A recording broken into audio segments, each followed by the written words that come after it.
Muy buenos días, un gusto recibirlos con las primeras noticias de TV Ciudad en esta jornada que tenemos 9 grados de temperatura. Saludo cordial a quienes nos siguen por Uniradio, la radio de la Universidad de la República, 107.7 de FM, por señal abierta, 6.1 por YouTube y por la página de TV Ciudad, tvciudad.ui. Vamos a repasar el pronóstico del tiempo antes de arrancar con la información y decirles que desde estos 9 grados nos vamos a ir a una máxima de 18. Se va a duplicar la temperatura de lo que estamos sintiendo hoy, que está relativamente fresco a esta hora de la mañana. El cielo estará algo nuboso durante toda la jornada para el área metropolitana. Mañana va a estar similar, pero con más calor. 15 y 24 grados las temperaturas extremas para Montevideo y el área metropolitana. El cielo estará algo nuboso con periodos de cubierto, pero sin pronóstico de lluvias. El jueves, el 13 de junio, 18 y 25, seguirá subiendo la temperatura, mucha humedad, algo nuboso con periodos de cubierto, pero sin previsión de lluvias tampoco para esa jornada. Muchos temas para compartir con ustedes hasta las 9 de la mañana. Bueno, temas políticos y de lo que está pasando en Ginebra, porque vean ustedes, una delegación del PIT-CNT va a denunciar en esta jornada ante la Organización Internacional del Trabajo en la conferencia que hay en este mes, lo que considera persecución y seguimiento ilegal al presidente de la central sindical, Marcelo Abdala, tras conocerse el contenido de los chats de Alejandro Astesiano entre el presidente de la República. La central sindical analizó los pasos a seguir, lo va a analizar en esta jornada, los pasos a seguir con respecto a esta denuncia. También hubo otras repercusiones políticas porque el expresidente de la República, José Mujica, se refirió al contenido de los chats que han sido conocidos o difundidos en las últimas horas. Dice que el contenido de los mismos hace que este gobierno tenga un uso abusivo del poder y reclamó que hay que cuidar más la institucionalidad del país. Esto lo expresó José Mujica, consultado ayer.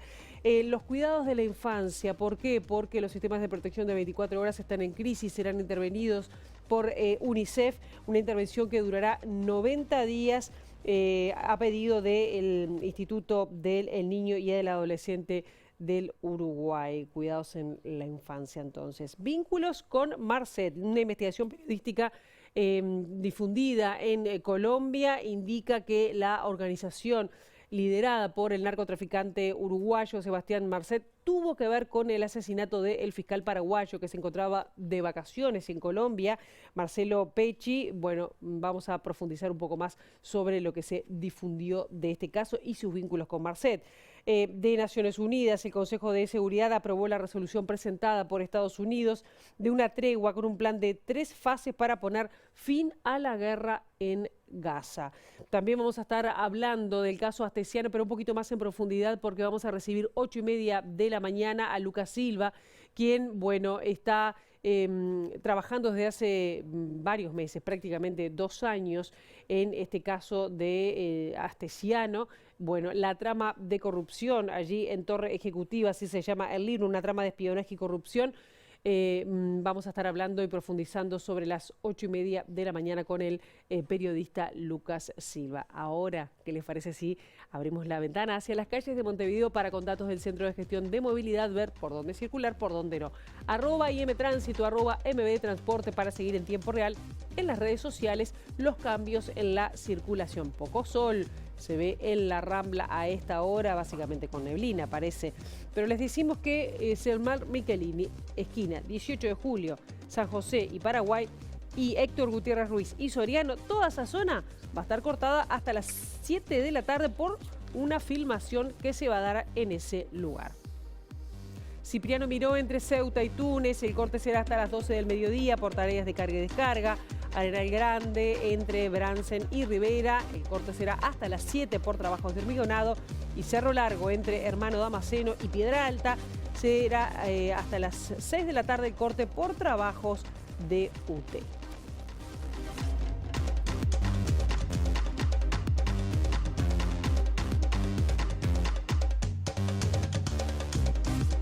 Como anunciábamos en los adelantos, el directorio del INAU aprobó la intervención durante 90 días de UNICEF en los centros de atención y de protección de 24 horas del instituto. El proceso consta de 3 etapas y va a finalizar con una recomendación para transformar las puertas de entrada del INAU en el mediano plazo.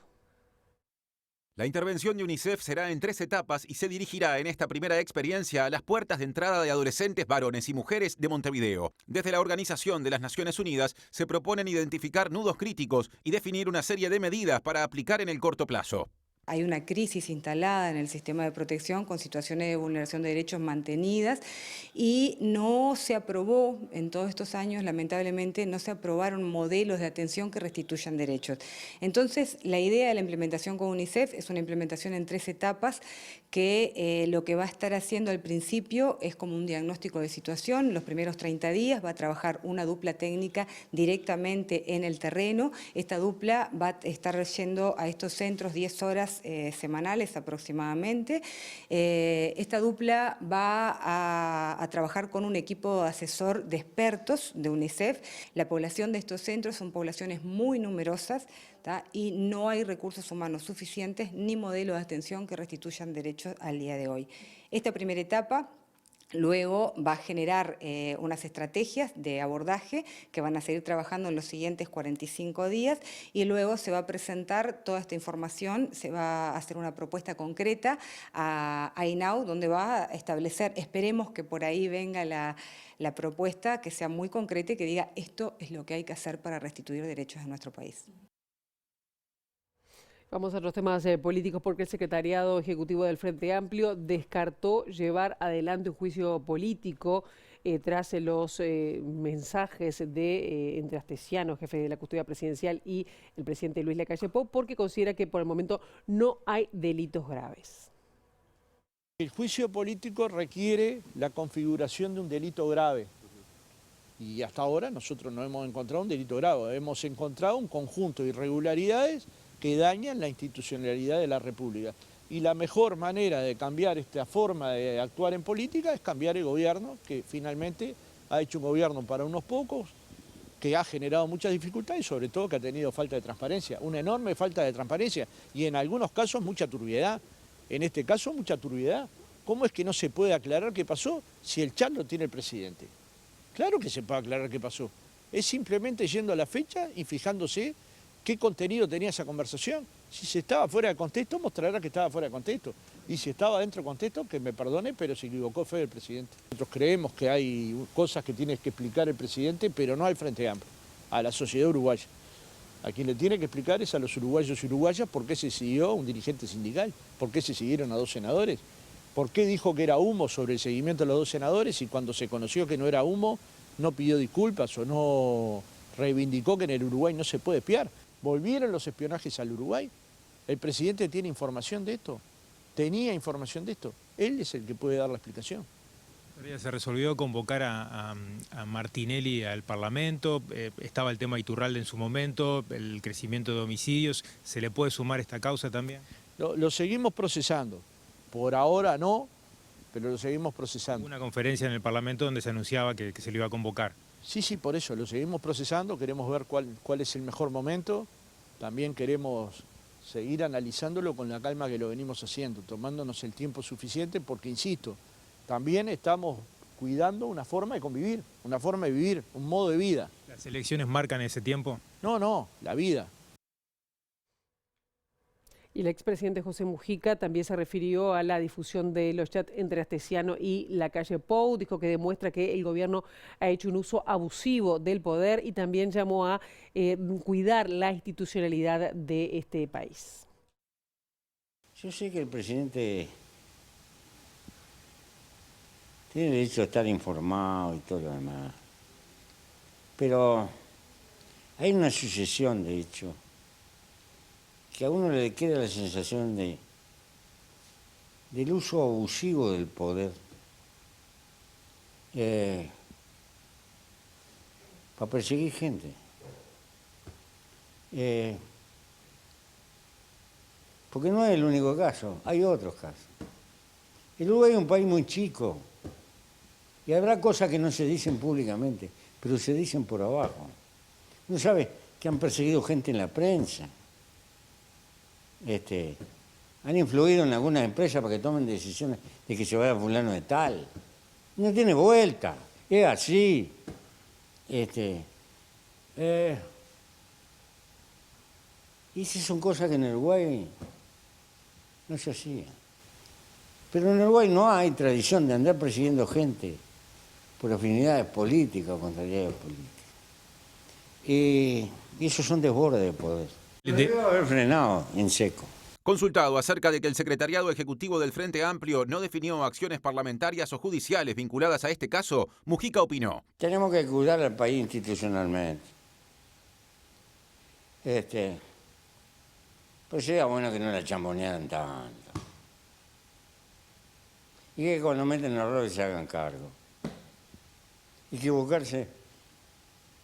Equivocarse los humanos no son las instituciones las que fallan. Los que fallamos somos los humanos.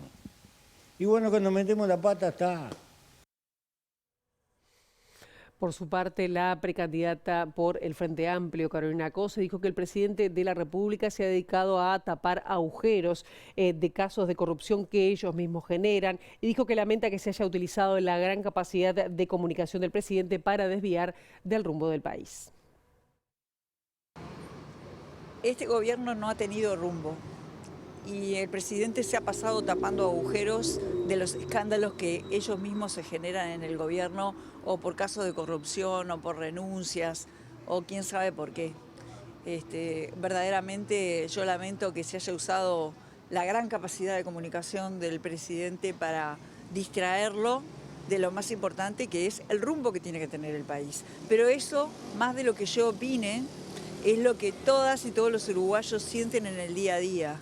Si les alcanza o no les alcanza el sueldo al fin de mes, cómo está el tema de la seguridad, cómo está el tema del narcotráfico, cómo está el tema de la vivienda, cómo está el tema de las perspectivas. Eso es lo importante.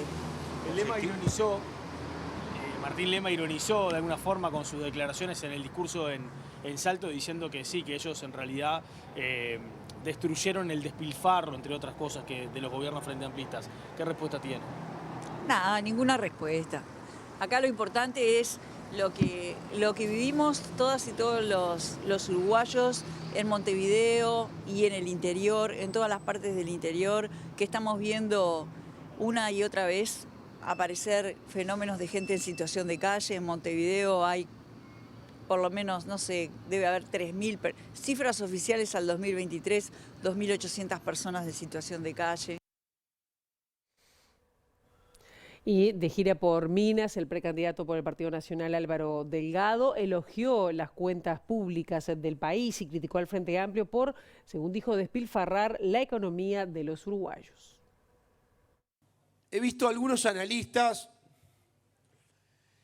decir que, bueno, que en definitiva Uruguay es un país bastante estable, que en definitiva hay seguridad jurídica y estabilidad política, y que en definitiva, si gana Álvaro y el Partido Nacional y la coalición, o si gana otro partido, es más o menos lo mismo y no va a cambiar mucho en Uruguay. No es lo mismo. No es lo mismo porque somos diferentes. Somos diferentes en cómo entendemos a la gente, somos diferentes en cómo entendemos al interior y somos diferentes en la forma de gobernar. Que eso es lo más importante. Y quizás lo pueda subrayar o resumir en cómo cuidamos la plata de la gente. Venimos de un gobierno que durante 15 años despilfarró la plata de los uruguayos a un gobierno que en 4 años y pico, en el medio de 5 crisis, le cuidó la plata a los uruguayos. Por eso somos diferentes. Un gobierno que está devolviendo en obras la plata que ustedes ponen en impuestos. Y vaya si somos diferentes, vaya si somos diferentes. Tenemos una inflación que es menos de la mitad del 2019. Y eso tiene que ver con un esfuerzo del gobierno por tratar de que este impuesto de los uruguayos a los sueldos, que tienen que ver con el poder adquisitivo, sea cada vez más chico para que los sueldos rindan más. Y vamos ahora a seguir hablando de economía, pero desde otro punto. La información la trae nuestra compañera Juliana Perdomo. Juliana, muy buenos días, bienvenida. Gracias, Pilar. Buenos días para todos. Como tú adelantaste, estamos en el Radisson Montevideo y tengo a mi lado el director de Ceres, Ignacio Muncho, que está impartiendo una charla en algunos minutos denominada Uruguay se mira al espejo, perspectivas realistas en un mundo crispado. Muchas gracias por estos minutos. Bueno, siguiendo la línea de la charla, ¿cuáles son las perspectivas económicas a futuro y que debe asumir el próximo gobierno, sea del color que sea? El próximo gobierno va a asumir una economía con grandes desafíos para hacerla crecer nuevamente y mantenerlo a lo largo del tiempo, este crecimiento que hace tiempo que no lo tenemos, en un contexto justamente internacional que no va a ser un empuje significativo para el país. Históricamente, nos guste o no, siempre los vientos de afuera son relevantes para la economía uruguaya y determinan parte de nuestra suerte en el corto plazo. Tengamos claro que para los próximos años no vemos un empuje fuerte de viento que venga por buenas condiciones financieras internacionales o por buenos precios de alimentos, tampoco un gran empuje regional. Hay mucha incertidumbre en lo que está pasando en Argentina, la economía brasileña se ha enfriado, por lo tanto vamos a depender de nosotros mismos para poder crecer y para ello es clave continuar e implementar en algunos frentes reformas que permitan prender los motores de la economía uruguaya y con eso sostener un crecimiento que permita, en gran medida, y esto es clave, implementar reformas sociales que Uruguay necesita para mejorar su calidad de vida, avanzar en el camino del desarrollo que Uruguay viene avanzando, pero que no ha alcanzado los objetivos en muchas áreas que uno desearía poder tener para acercarse a países de mayores niveles de desarrollo. Justamente hablando de las políticas sociales, el expresidente José Mujica decía hace días que se habla de las mismas, de varias propuestas por parte de los precandidatos, pero no del costo económico que tendrían las mismas. Es muy importante lo que dice el expresidente porque justamente nosotros presentamos hoy un análisis donde hay una coincidencia muy grande en las prioridades de agenda, por ejemplo, en primera infancia, en vivienda, en educación, en investigación y desarrollo, todo lo que implica nuevo gasto público. Por lo tanto, hoy presentamos el principal desafío que tiene el próximo gobierno, que es transformar el gasto público para hacerlo más eficiente en su asignación de recursos. Estamos convencidos de que Uruguay no tolera impuestos nuevos porque justamente necesita crecer. Y si ponemos nuevos impuestos va a ser muy difícil sostener un crecimiento. Entonces, para poder crecer y atender las necesidades de inversión pública, hay que asignar mejor el gasto público. Es por ello que hoy presentamos un modelo desarrollado en inteligencia artificial, que hicimos junto con un gran equipo de investigadores de Ceres para identificar dentro del gasto público duplicaciones, fragmentación, oficinas que hacen lo mismo en distintos lugares. La verdad que fue un trabajo de arqueología que tuvimos que hacer, que va a estar a disposición de todos los candidatos y de la sociedad uruguaya para tener claro en qué se están yendo los recursos y saber que cada gasto que está destinado a un lugar está dejando de ser utilizado en otro sector o en otra área que es determinada como crítica y central en la mayoría de los programas de todos los partidos políticos. Por lo tanto, repito, el gran desafío que tiene la próxima administración es transformar el gasto público para poder dirigirlo hacia los lugares donde Uruguay más los necesita hoy y para ello hay que hacer realmente un trabajo fino, de altísima complejidad. Tuvimos que analizar más de 800 cometidos de oficinas del Estado, ver dónde se duplican, ver qué similitudes tienen, ver si se puede ahorrar recursos unificando tareas, sistematizando la producción de servicios públicos, que ahí es donde tenemos una agenda pendiente importante como país para poder avanzar. Mucho para finalizar, al menos de mi parte, ¿qué implicaría que prospere el plebiscito que plantea el PIT-CNT, que todavía se están descartando algunas de las firmas? Creo que Uruguay desde el año 1985 a la fecha ha seguido un camino de desarrollo que ha tenido obviamente matices más hacia la izquierda, más hacia la derecha, dependiendo de los gobiernos de turno, pero que el camino que sigue en 40 años es el que han llevado adelante los países que han logrado avanzar en el desarrollo. El plebiscito que plantea el PIT-CNT es un cambio drástico en este camino, es un volantazo, es un punto de inflexión que nos puede llevar, en caso de aprobarse, hacia lo desconocido, algo que ha fracasado en todos los lugares donde se ha querido implementar, un salto casi que al vacío, en un camino que, repito, que Uruguay lentamente, a su velocidad, ha seguido con continuidad, matices importantes hacia la izquierda y hacia la derecha, pero con continuidad que sería muy negativo desbarrancarse ahora, salirse de ese camino, caerse hacia el costado por un plebiscito que es, primero que nada, socialmente injusto, segundo, imposible de pagar y tercero, genera una situación internacional de incertidumbre para la inversión que es tremendamente dañina para el futuro del Uruguay. Muchas gracias. Bueno, Pilar, tenía la palabra del director de Ceres, Ignacio Muncho, a propósito de las perspectivas económicas a futuro. En minutos comienza esta charla, así que les vamos a llevar más repercusiones al mediodía. Muchísimas gracias, Juliana. Y nosotros vamos a seguir hablando de temas económicos porque la precandidata por el Partido Nacional, Laura Raffo, presentó las líneas programáticas en materia económica con foco en bajar el costo de vida de la población. La precandidata blanca presentó sus propuestas para bajar el costo de vida de la población en base a 5 puntos dentro de la llamada fórmula Raffo. Reducir burocracia, abaratar importaciones, facilitar el comercio de frontera, fortalecer la libre competencia y ofrecer más variedad de productos. Es una fórmula que ha sido pensada y diseñada, que está detallada y que lo que busca es aliviar el bolsillo de todos los uruguayos. Hacer que tu sueldo rinda más, hacer que tu jubilación rinda más, porque es importante lograr que nuestro país sea más barato. Este gobierno dio un primer gran paso, que fue bajar la inflación a mínimos de 20 años y lograr que el salario real estuviera en máximos de 50 años. Tenemos que dar el segundo gran paso, que es abaratar el Uruguay. En este caso, en economía, ¿cuánta distancia ve entre las propuestas que está presentando ahora y las del Frente Amplio? Nosotros estamos presentando propuestas que le responden a los uruguayos sus problemas. El cómo generar más empleo, 15.000 empleos para jóvenes en el primer año de gobierno, cómo hacer que te rinda más el bolsillo, nuestra fórmula para abaratar el costo de vida. No vemos desde el otro lado propuestas, creo que lo decía hace un rato cuando me preguntaban, creo que la campaña a veces se centra en dar golpes de efecto, y sin embargo no se centra en darle propuestas a los uruguayos.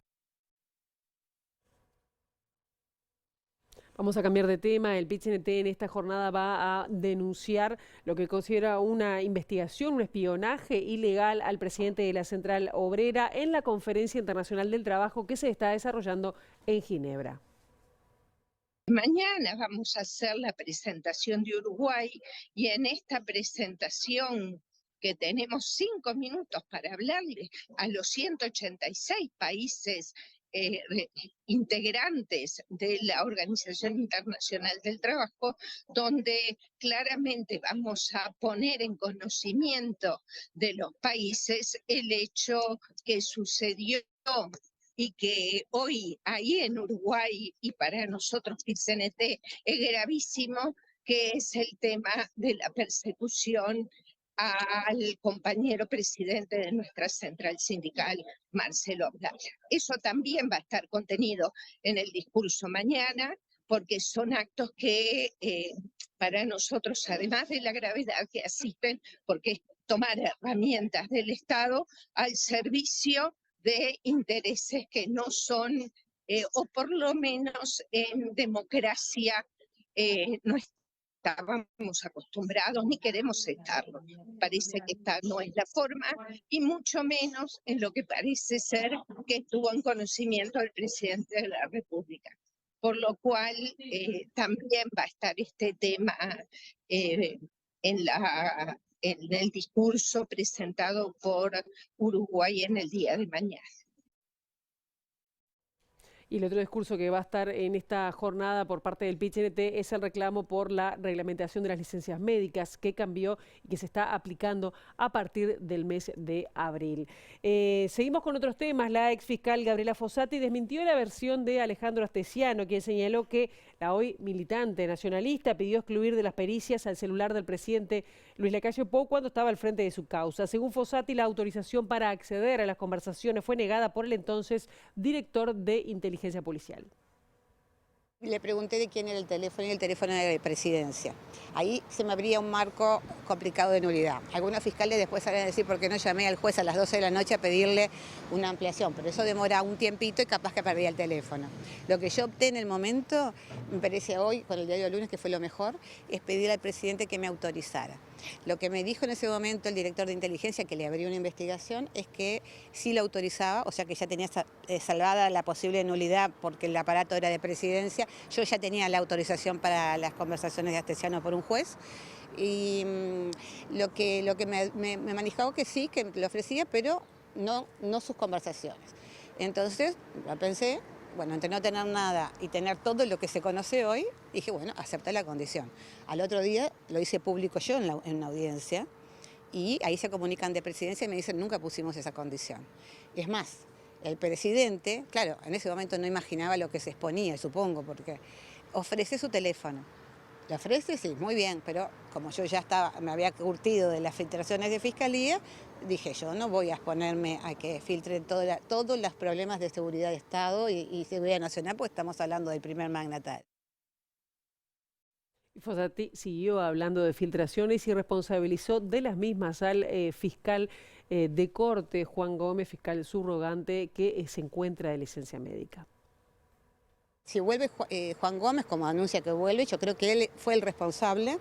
De hecho, negó investigaciones cuando él era una de las personas que tenía que haber rendido cuentas de cómo se filtró la información. Yo espero que le haga bien al país y se quede en su casa y deje que Mónica Ferrero y que de una vez por todas la oposición piense más en el país que en sus intereses y dé los votos para tener un fiscal general. Si vamos a implementar la costumbre de los políticos, capaz que está bien ser transparentes que los políticos ofrezcan sus teléfonos. Entonces, COSE, que ofrezca su teléfono para que se pueda investigar bien todo lo que pasó con el Ante la Arena.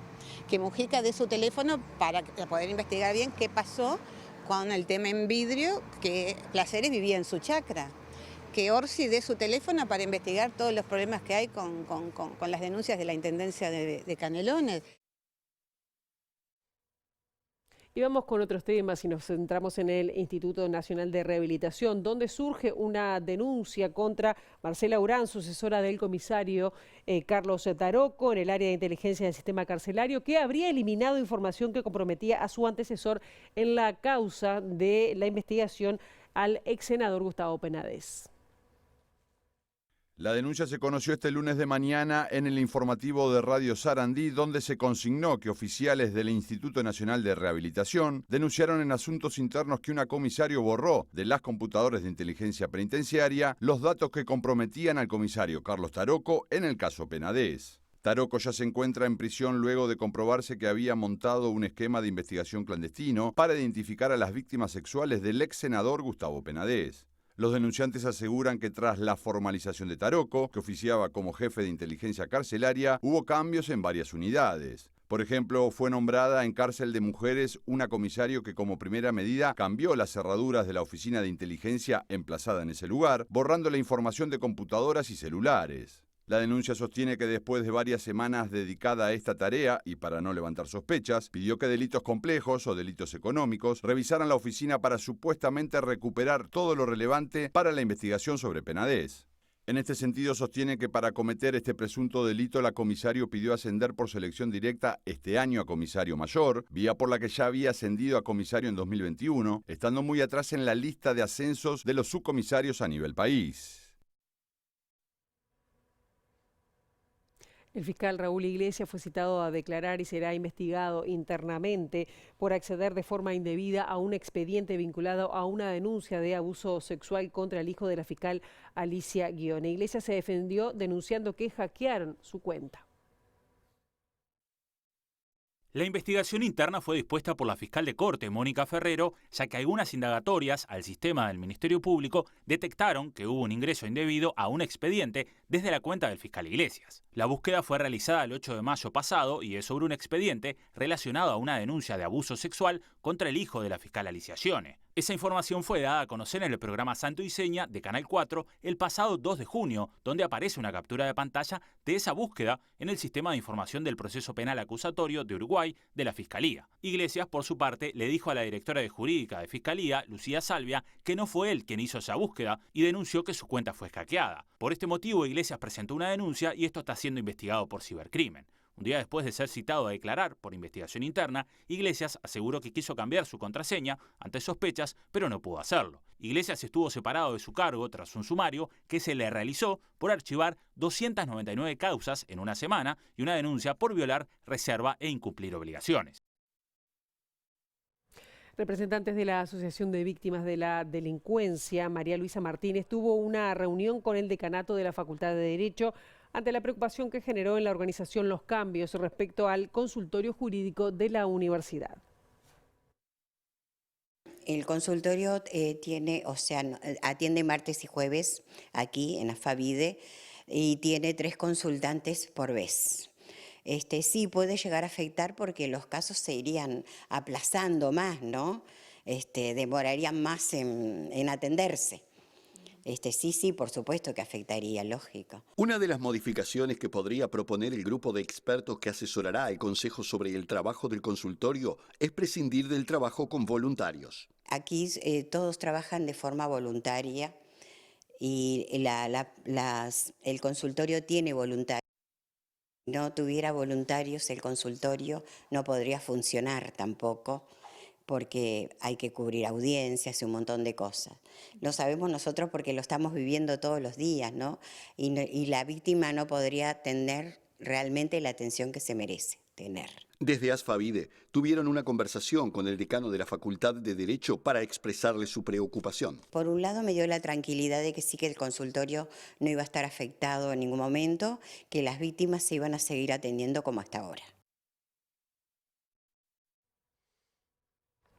Vamos a otros temas. El Banco Santander minimizó una serie de ciberataques recibidos que perjudicaron a usuarios en los que los datos sustraídos posibilitan la realización de estafas, según advierten desde el sindicato bancario.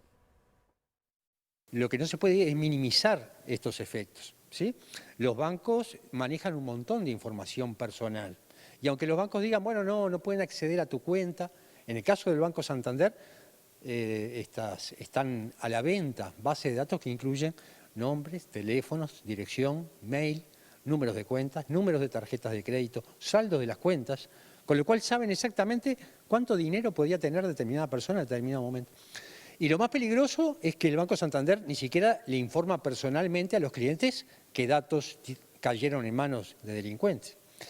Esto expone a la gente, nos expone a recibir una llamada que nos pide que transfiramos dinero, nos expone a que determinada suplantación de información pida un préstamo por nosotros, nos expone a que se haga un phishing, que es que nos lleguen mail en los cuales nos dicen cambie su clave de seguridad y a partir de eso acceden a tus cuentas en los bancos. Es decir, digitalizar a los clientes, mandarlos hacia una etapa tecnológica, requiere mucha responsabilidad de los bancos y en este caso el Banco Santander no ha dado las respuestas necesarias para el proceso de llevarnos a todos a utilizar los medios electrónicos, nuestro celular para interactuar, no ir al banco porque es más cómodo.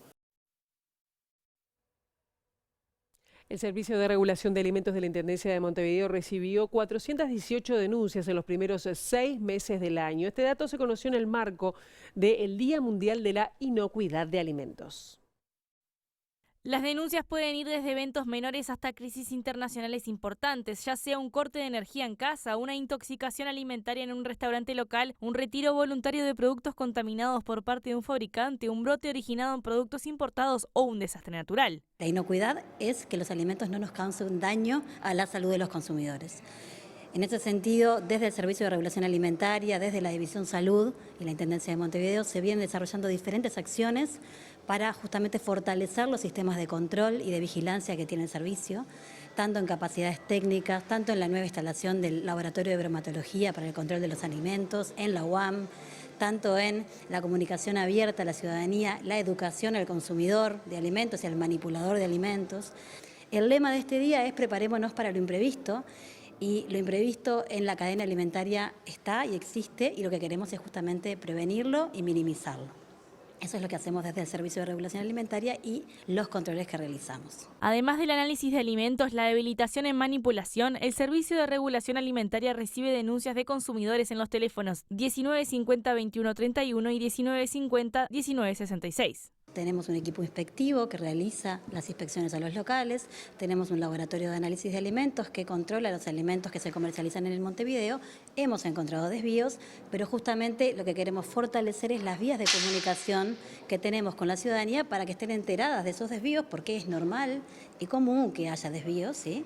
Las empresas pueden tener desvíos, lo importante es que los corrijan en tiempo y forma y que los alimentos que tuvieron algún desvío sean retirados del mercado. Hacemos una brevísima pausa. A la vuelta de la misma vamos a estar recibiendo a el periodista Lucas Silva sobre el caso Astesiano. Ya venimos.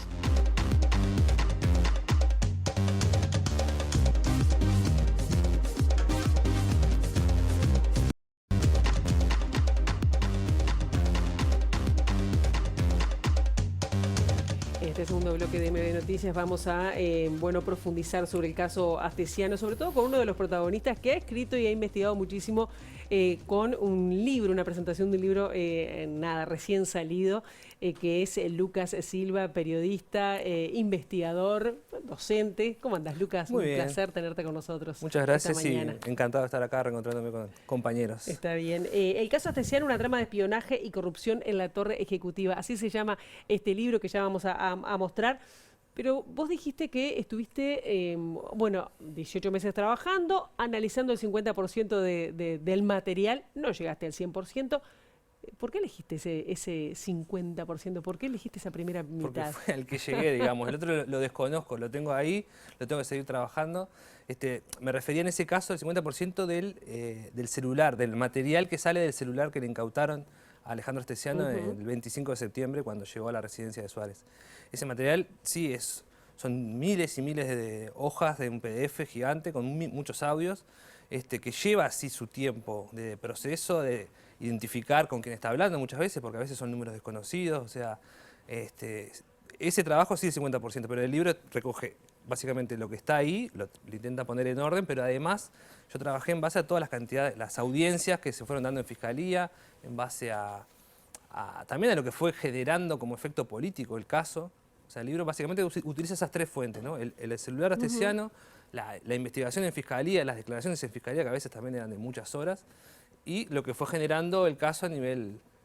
Pasó que, para mi gusto, en el caso Astesiano, que hubo mucho acontecimiento, fue muy intenso el arranque del caso, y bueno, como mi función fue un poco tratar de poner en orden, mostrar qué era lo importante. De hecho, al final de cada capítulo...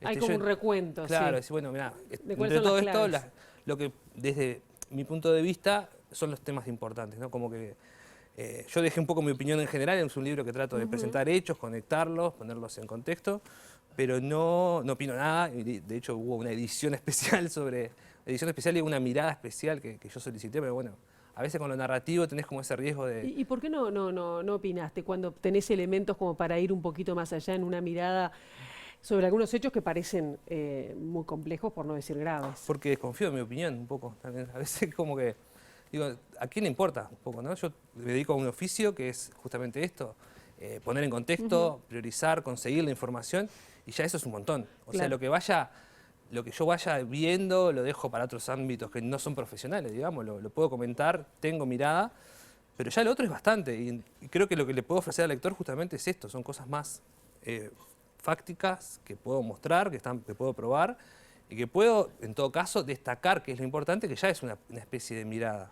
Este libro, de alguna manera, lo que intenta es también ordenar algunas de las informaciones que han surgido a lo largo de estos meses con un lenguaje accesible, atando esos hilos. Pero te pregunto, si en base a los mensajes que leíste, ya no te voy a preguntar qué pasa con el 50% que todavía no has leído, si puede llegar a surgir alguna información, tú me dirás, pero... ¿hay una información o un modus operandi que realmente Astesiano informaba permanentemente y tenía la respuesta del presidente Lacalle? Sí, Astesiano era claramente una figura a la que se acercaba mucha gente para llegar al presidente, ¿no? Era como una cadena en el medio, una cadena, un filtro, un eslabón de una cadena, ¿no? Y el foco del libro, el tema del libro es justamente cómo funciona esa cadena, ¿no? Cómo esas personas que en realidad utilizaban a Astesiano para conseguir beneficios económicos, tanto sea en, por ejemplo, las compras militares, en los ascensos dentro de la policía, en temas de licitaciones, en compras, por ejemplo, el Ministerio de Transporte, que es un lugar donde se mueve mucho dinero. Astesiano jugaba ese rol de intermediario, ¿no? Estaba en un lugar clave, que se suponía que era la seguridad presidencial, pero era bastante más que eso. ¿Cuánto le sacaba de beneficio propio? Bueno, él está condenado por eso, claramente había un beneficio propio. Pero el foco del libro es más bien quiénes son las personas que se acercaban, cómo es ese otro poder alrededor de Astesiano, el que conectaba a Astesiano, y que es un poder que, eso sí, lo puedo decir. Yo te voy a preguntar sobre ese poder porque me interesa la parte de ese vínculo con las licitaciones y los empresarios, pero el presidente estaba al tanto, es decir, vos veías en esos miles de chat que revisaste del celular de Astesiano, que era una oreja Astesiano para el presidente de ida y de vuelta. ¿Lo conformaste? Acordate que una limitación que tuvimos en la investigación es que los chats con el presidente, que podrían responder mejor esa pregunta, no están, fueron excluidos de la carpeta. Lo más cercano es lo que salió publicado el otro día. Ahí claramente estaba al tanto de algo que era más allá de lo familiar, de la vida privada o de lo que pueda hacer, bueno, llévame esto, tráeme no sé, la valija del aeropuerto. Esto es lo más concreto de lo que salió el otro día. Creo que ahora, y de hecho ya sucedió, la fiscal Flores, que está investigando este caso, pide saber qué había antes y después de esa conversación. Ahora tenemos esa captura. Justamente la tenemos porque Astesiano se la mandó a otra persona. Si no se le hubiera mandado, no sabríamos lo que sucedió. Eso lo encontré en un momento y después leí el contexto, que fue lo que salió publicado el otro día, de lo que había pasado en torno a Marcelo Abdala. Hubo que reconstruirlo de una manera. Eso sí me llevó muchos meses de trabajo. Claro. Y con respecto, por ejemplo, a los vínculos con posibles concesiones del Estado, ¿no? En el libro hay varios de los ejemplos que, bueno, que también en la prensa han salido en los últimos meses, pero parece, bueno, un indicio bastante fuerte que se acercaban, que no sabemos si solo para, digamos, beneficio personal o si hay licitaciones que se confirmaron por haber... por este vínculo estar aceitado. Esto sí es corrupción. Una impresión que tengo, por los nombres que hay, los nombres que surgen, es que el poder se acercó a Astesiano porque pensaba que de esa manera iba a llegar a cosas que siempre consiguió. Ese poder existe más allá de quien gobierne, ¿no? Está siempre, y siempre hay astesianos en la política que cumplen ese rol. Lo que pasa es que justo este celular lo que tenía, te daba la posibilidad de escribir una cosa que uno suponía o supone que existe siempre y que va a seguir existiendo, porque estos poderes siempre se acercan al que está por ganar la elección. Son como una especie de... Alguien dice que las bocas de urna, si querés saber, bueno, andá a ver dónde ponen la plata determinados empresarios que se acercan a ganar licitaciones. Claro, pero una cosa es el lobby, otra es si hay plata para beneficio de ganar. El poder yo lo asocio mucho con el lobby, que acá en Uruguay es... una discusión que me encantaría que se empezara a dar un poco más, porque vos lo ves, eran lobistas que le decían, bueno, no, mirá, hablaban mal de una empresa que estaba por ganar una licitación de patrullas oceánicas. Estamos hablando de concesiones en el mundo de las compras militares de muchos millones de dólares. Que la ciudadanía, eso generalmente no accede a ver eso. Muchas veces quedamos en cosas más accesorias o discusiones más de... Y esa gente no le importa mucho quién gobierne, si está tal partido o tal otro. Le importa obtener su beneficio y ganar la licitación de 25 millones de dólares para su patrulla oceánica. Pero una cosa sí es hablar mal o hacer lobby, hablar bien. Otra es si hay plata de por medio para beneficiar a una empresa. Y acá parece que sí. En este caso sí. Que ahí habría corrupción. De hecho, está comprobado en el caso por el cual está condenado Astesiano, son $5.000 que le llevaron a la torre ejecutiva del piso 4. O sea, alguien entró con $5.000 y se lo dio. Y eso está probado y comprobado. Y hay otras líneas de investigación que son similares. Mismo, él pedía y conseguía cosas a cambio. Hay líneas de investigación específicamente vinculadas al Ministerio de Transporte por una licitación de la Ruta 9, que es un tema que ha salido, que ahora lo que falta determinar es, claramente Astesiano hablaba con alguien del Ministerio de Transporte. Falta ver quiénes son esas personas. Capaz que eso está en el otro 50% que yo todavía no descubrí. Pero... ¿Vas a seguir trabajando sobre ese 50%? Claro, sí. Sí. ¿Y tienes alguna línea, alguna pista más de esa que estás diciendo? O sea, puede haber cosas que están del 50% y después está la investigación que sigue haciendo Fiscalía. Porque esa causa está abierta hace un mes. Un empresario al que Astesiano le pidió $5.000 para ganar esa licitación ya declaró. A veces esa declaración, que yo todavía por ejemplo no tengo, pero está en Fiscalía y en algún momento se puede llegar a acceder vía las defensas o cómo se accede a este tipo de información, puede arrojar mucha información sobre eso. Porque ahí aparecen datos, la fiscal pregunta, hace su interrogatorio y van surgiendo cosas. Bueno, capaz que Astesiano en el celular Astesiano no estaba con quien hablaba el Ministerio de Transporte, pero quizás alguno de estos empresarios sí se lo dijo. O sea, sí, claro, la investigación esa sigue en curso, y tanto lo penal como lo periodístico. Claro, lo de las patrullas oceánicas también lo mencionas acá. Y en el Parlamento hay todo, desde hace varios meses, también en la Comisión de Defensa del Senado, hablan, por lo menos desde el Frente Amplio, de la desprolijidad que implicó esa licitación. Y ahí claramente se menciona que hay gente que se retiró y que estaba prácticamente a favor de una de las ofertas, ¿no? En particular, Vertical Sky, que es una de las empresas, estaba haciendo el lobby para Hyundai, que es la coreana, y bueno, y vos ves en esas conversaciones cómo funciona, o sea, más allá del caso puntual, es cómo un lobista va y le dice a Astesiano para que le diga al presidente que tal empresa ya está, o que los barcos no tienen condiciones, o que ahí estaba muy vinculado en un momento la impresión de la gente de Hyundai que representaba a los coreanos, digamos, decía que estaba arreglado por el TLC con China. Es todo un mundo que después lo conectás con cosas que sucedieron en el momento, que fueron públicas, discusiones políticas, pero ves como el trasfondo. Y creo que el tema del libro es eso, tratar de desentrañar ese trasfondo. ¿Dejaste algo afuera que lo pensaste? No. ¿Que podías, no? No, la verdad que no. Hay líneas de investigación abiertas, cosas que me interesaría haber logrado probar. Sí, eso seguro que sí. ¿Referido a qué, por ejemplo? Por ejemplo, a los viajes a Dubái. Dubái es un tema que me interesa como tema en sí, y ver un poco qué tipo de conexiones hay ahí. Por ejemplo, en el caso de los pasaportes hay como contactos que tuvo Astesiano en un momento con gente que después estaba haciendo pasaportes para rusos acá, pero las conoció en Dubái. Yo lo que tengo es que, y eso sí lo pongo en el libro, que ahí hablaban, pero no logré ver cuál es la conexión entre Dubái, Moscú y los pasaportes. Es como un mundo que... O por qué los ciudadanos pedían, los rusos pedían venir para acá. Esa pregunta la dejaste planteada también. Y esa causa también se sigue investigando a nivel de fiscalía. Hay como hipótesis, por ejemplo, si está vinculado al lavado de activos, si era para viajar por el mundo. Yo planteo las hipótesis, y ahí sí, sin duda, estuvo bueno que me lo dijeras, porque es una línea que todavía no... O sea, el mundo empezó a hablar que en Uruguay había rusos tramitando ciudadanía y pasaportes, pero no sabemos muy bien para qué. Lucas Silva, un gusto, nos quedamos con ganas de más y esperaremos el segundo tomo. Bueno, muchísimas gracias y nos vemos cuando quieras. ¿Cómo no? Nosotros ahora seguimos con otros temas. La Fiscalía archivó una denuncia del director del BPS en representación del sector empresarial, José Pereira, contra el presidente del organismo, el secretario general y 2 personas de la plantilla funcional.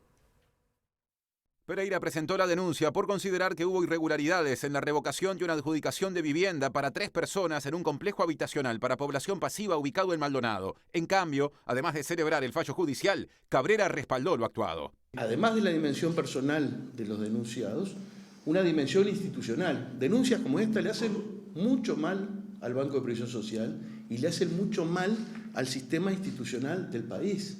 La acción que se les imputa como delictiva es resolver un recurso que fue resuelto, y eso me parece que también es importante destacarlo, en el directorio 6-1. O sea, esas son las reglas con las que funcionamos.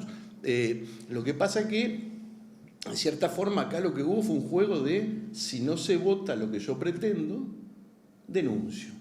Y eso estuvo dicho, aparte expresamente así. Es más, tuvo una segunda parte que era, y si ahora se hace lo que yo pretendo, retiro la denuncia.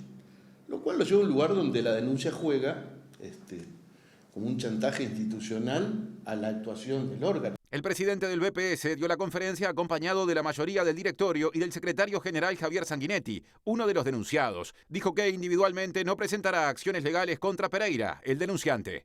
Creo que no. Creo que en definitiva, como le escuché decir a una persona que yo respeto mucho, cuando uno se mete en el barro siempre gana el chancho.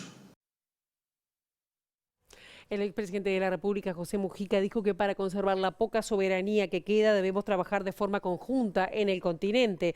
Para Mujica, la estructura de Naciones Unidas fue creada para la posguerra y debe ser cambiada porque no representa el mundo actual. Lo primero que tendría que hacer, consultarse, hablarse, a ver si podemos llevar una posición común. Hay que modificar Naciones Unidas, claro. El dibujo de Naciones Unidas es el de salida de la guerra. No representa el mundo actual. ¿Cómo no va a estar la India ¿Cómo no va a haber un país africano en el Consejo de Seguridad? ¿Cómo no va a estar un país como Brasil? Según dijo Mujica, para conservar la poca soberanía que queda necesitamos expresarnos como continente porque el mundo se está achicando. Necesitamos expresarnos como continente.